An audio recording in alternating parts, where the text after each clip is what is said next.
When you think of Appalachia, you think of rolling hills, rugged culture, both beauty and poverty. But seldom do people think of Appalachia as existing outside of Kentucky, Tennessee, and West Virginia, all of which receive most of the nation's Appalachian poverty relief attention.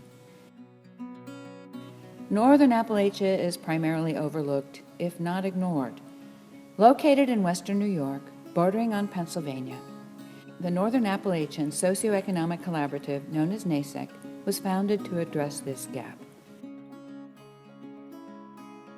We have some of the most striking natural beauty in the country, with our ancient rolling mountains and hills, known as the Enchanted Mountains.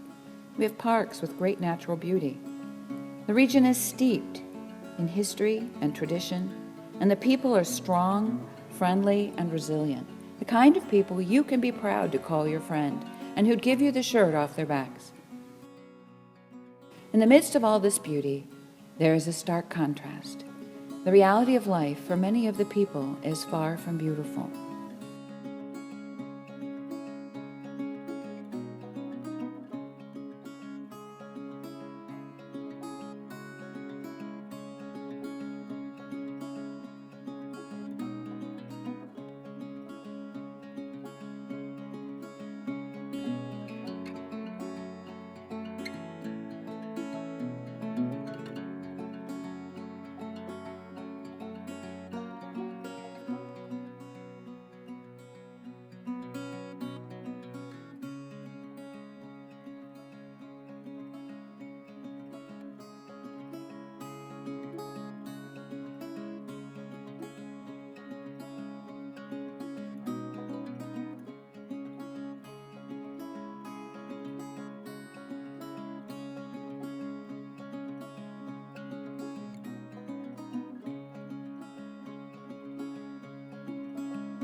There are many different facets to the culture that develops around poverty, and some of them are devastating. One of the most insidious is the neglect of home repairs. People cannot invest in long-term solutions for problems in their homes. We see blue tarps on roofs all over the region for that reason. Unable to repair a roof that is totally gone, people end up abandoning homes or stop paying taxes on them and end up losing their properties. This further diminishes the tax base that the area has to draw upon, sinking it deeper into poverty.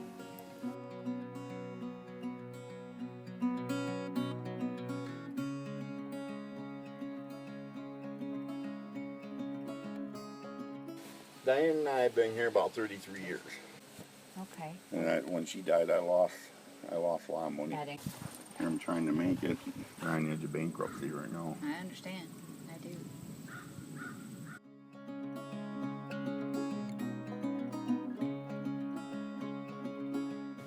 Hundreds of acres of farmland, natural resources, barns, former industries, and equipment lay unused and dilapidated from neglect.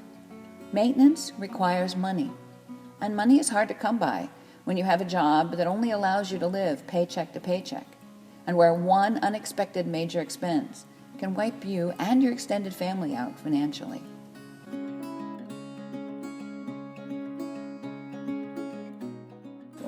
Now I got all these repairs I didn't plan on. Yeah, extra I money. had repairs to do on it, but a lot more now.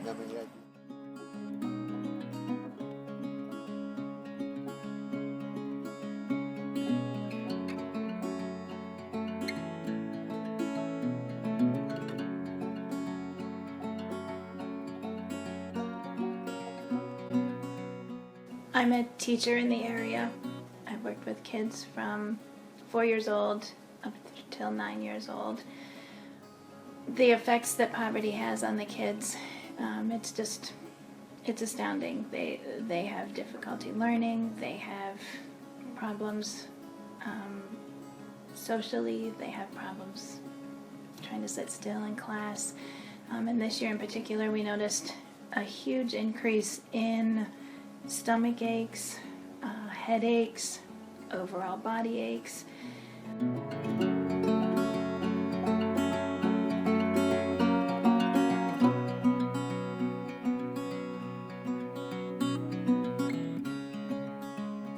About 50% of the children in our region are eligible for free school food programs, and they still do not get enough to eat.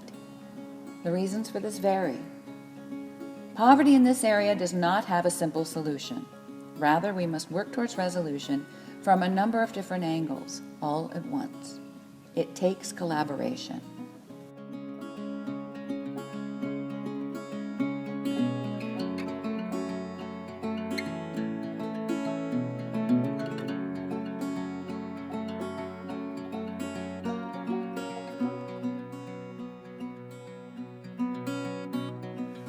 You know, the school feeds the kids. They get free breakfast, they get free lunch. You know, they do what they can. But when I started talking to the kids, I asked them if what they have when they go home. And some of them said a half a bowl of cereal. Some of them said nothing.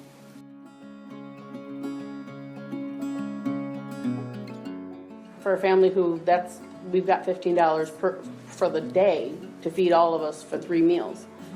It's really sometimes hard to be able to be like, you know, yeah, we're gonna buy dress clothes instead of, you know, medicine or food or, you know.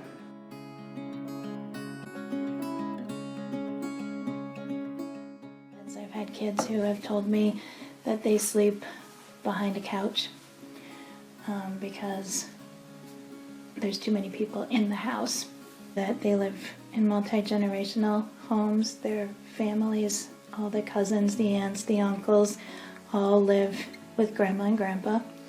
When I asked this student to draw his home, this is what he drew.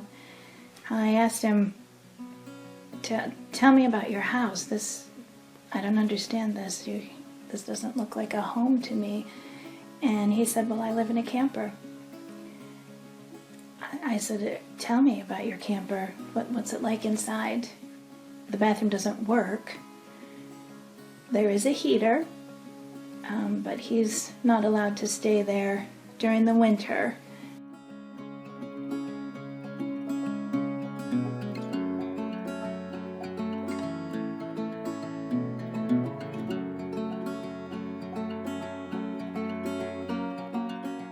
The economic need is great, but poverty is more than just an economic problem. There is deep spiritual poverty here as well. Less than 30% of our citizens identify as Christian.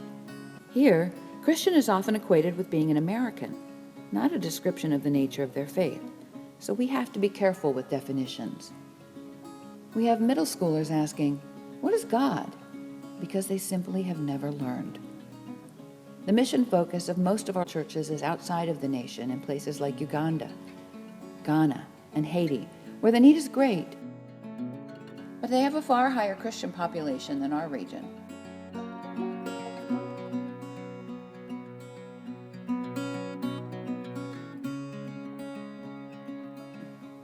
The American church sends money and mission teams out of the country while claiming the poor here are undeserving.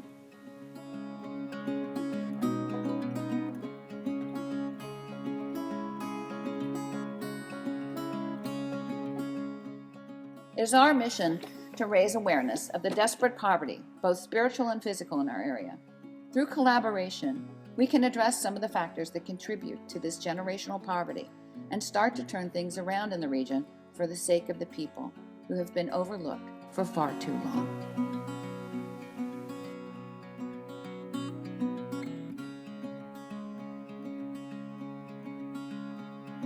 I'm Judy Lynn Sawacki-Niederkorn, founder and executive director of NASEC. Please go to our website to learn more about our projects and how you can help alleviate poverty in northern